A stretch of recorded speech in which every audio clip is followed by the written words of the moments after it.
For almost a decade, Paul Ekman and the Dalai Lama have been having conversations about human emotions and science. He and I inexplicably connected, and he wrote about that in one of his most recent books, The Universe in a Single Atom, that he felt this immediate connection.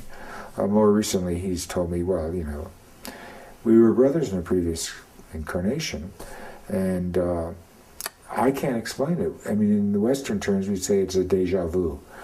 When I met him, I felt like I'd always known him.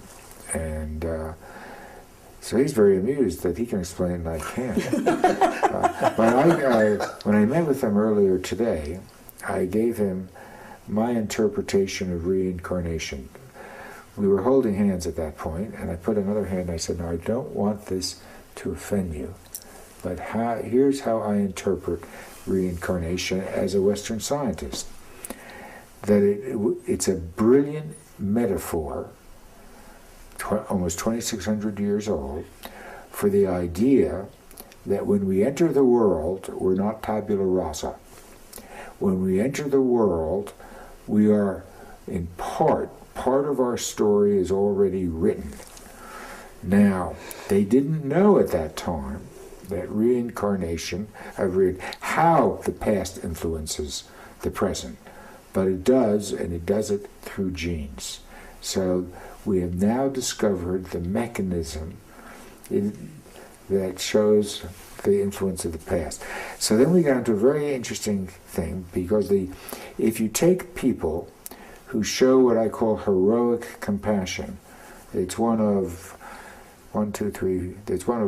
four types of compassion that I'm distinguishing now, that I talked with him about both in the book, but I've changed the positions a little bit.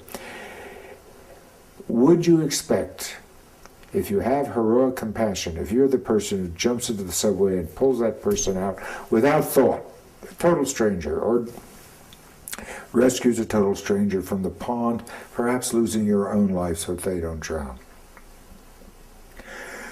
would you find in their family line, in their grandparents, or uncles, or aunts, cousins, would you find others who have this proclivity? No, says the Dalai Lama, because it's not genes, it's past karma.